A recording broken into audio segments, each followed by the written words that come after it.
Hey you guys, today I'm going to do a video on how to make juniper and dandelion resin. I've got this mold that I got on Amazon. It's got 20 little bubbles. I don't know what that shit is, circles, rounds, but it's just a perfect size to make necklaces. First I'm going to start with the my little forged items. So here I've got fresh juniper, and I'm so in love with the color, this pale greenish blue color on these berries. I was so excited to put it in a mold. However, I actually experimented with that last night, and it didn't turn out the way that I was hoping it would. They have a powder coating on there, and I'm sure that there's ways that you can preserve that, and I'll have to look deeper into it. But that coating does come off, and then it just leaves kind of just a regular berry. So, you know, it just kind of defeats the purpose. But their juniper berries are in season right now.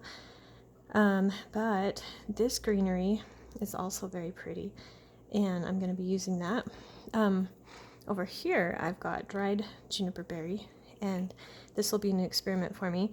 So I picked off some little juniper berry seeds, or berries, so I'm going to try that, probably just in one as an experiment.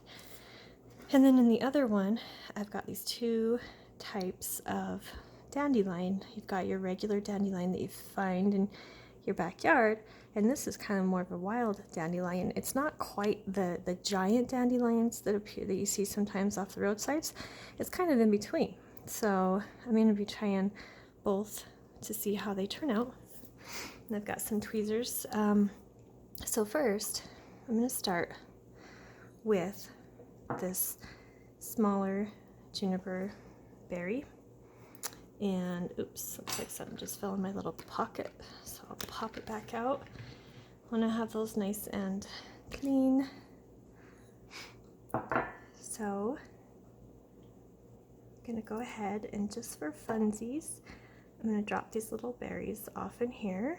Probably just do 2 pockets, because there's a good chance that, again, that coating is going to come off.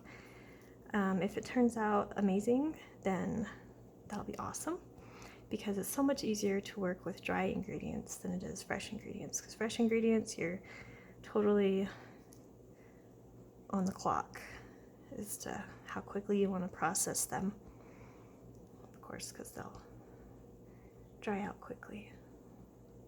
So there we've got some dried juniper berries in that one. These ones, that smells good, it smells fresh. So these ones I'm going to use some fresh. Just gonna snip some off right here, and I'm gonna tuck that into my mold.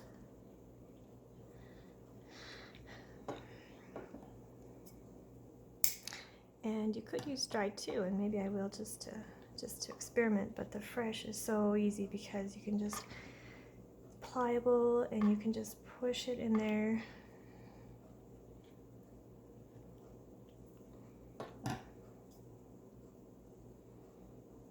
Of course, pretty soon I've got this beautiful little showcase of, or this little bundle of fresh juniper in this glass cup that I've had on my kitchen table. And first it was just to keep the juniper fresh so I could do this video, but then I kept admiring it, and I thought, how come people don't put juniper on their, you know, like you would fresh flowers? I think it looks beautiful.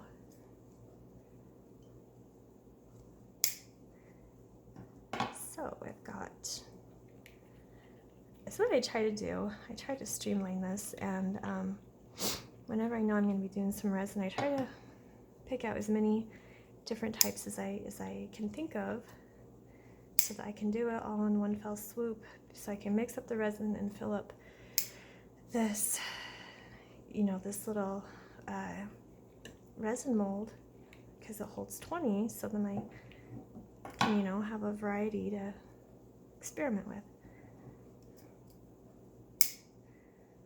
So we're almost there to filling up this side with the juniper. You know what? I think actually I'm going to, that's right, I am going to experiment. I'm gonna try the dried version of this. We'll see. May not turn out very well, but you never know. Might kind of give it an aged antique look. So of course, you know, it's dried, so it's not pliable, and it's gonna crumble as I push it in here, and that's okay. Okay, so those two are my pretty reserved dried juniper, and then I've got my fresh juniper, and then my dried berries. Okay. Okay. Now we're gonna do our pretty little dandelion. So this little guy, he's off of the bigger plant. Sometimes you need tweezers. You want to have tweezers handy because just in case you need to push it down. I wonder how many I can squeeze into one little pocket without disrupting the shape of it. Maybe this little guy will come over here. And I'm really curious to see how these bigger seeds do, because I've worked with the big dandelions before on bigger resin molds, and it didn't have the same effect that I was hoping for. So this is purely experimental, but it might end up pretty cool.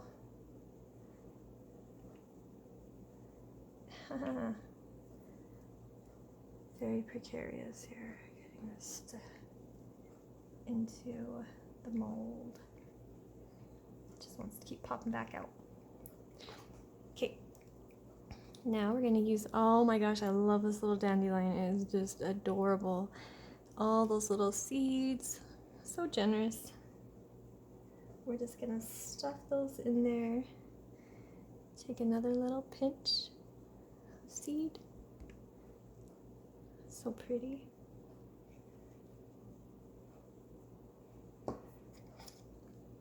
It's always amazing what you can find outside in your backyard that Mother Nature gives you. It's just beautiful and wondrous. You could use the tweezers, but I'm almost more clumsy with tweezers than without. Pinch.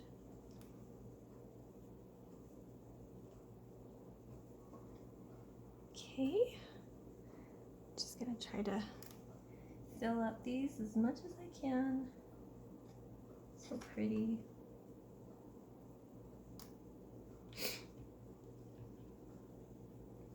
Push, push, push, push, push, push, push, push. Okay, I think I'm gonna go back through and try to push in, as nervous as this is gonna make me, try to push in at least 2 more seeds per pocket. Push, pluck, and push. Oh, I got 2. There's my bonus. Okay. Okay, push, push, push, push, push, push. Okay, I think we're good. So now I have got my resin. So this is the resin that I'm using. I've tried different brands. This one seems to have pretty good turnout. I just got it on Amazon, and I can put a link for it, but it comes in 2 parts, A and B, and with resin, with this type of resin, you're supposed to do equal parts, and you have to be very exact. You're supposed to measure by, not by weight, but actually by volume. So it's what I'll do is when I pour it into my cup, I will use this as a visual guide. You know, the lines have to line up here, and that will tell me if this one's a little bit higher and this one's lower, I need to use more of this every single time, so I know I'm getting an exact amount, equal parts. Okay, so I use a plastic cup, and I use this to stir it. And oh, I should be wearing plastic gloves, shame on me. Oh well. So when you stir it, you want to make sure that you pick up the sides or scrape the sides, and try to also, you know, get in the middle. You want to get every little square inch of the cup, and try to stir it in one direction the entire time. I actually put my bottles of resin in some hot water before I did this tutorial, and that is one of many ways that you can prevent air bubbles. Air bubbles they're gonna happen, but there's a couple of things that you can, measures that you can take to try to minimize it. So I'm gonna stir this for 3 to 5 minutes, and I'll just watch the clock. Stir and stir. Usually when I'm doing this, I try to do as many different molds and different things as I can, but for the sake of the tutorial, I'm going to keep it simple. There's a good chance that I will have a little bit left over, and if so, then bonus. I'll find something to hurry and cast. I've always got my molds handy and something in my shed, some beautiful dried flower that's waiting to be preserved forever and ever and ever.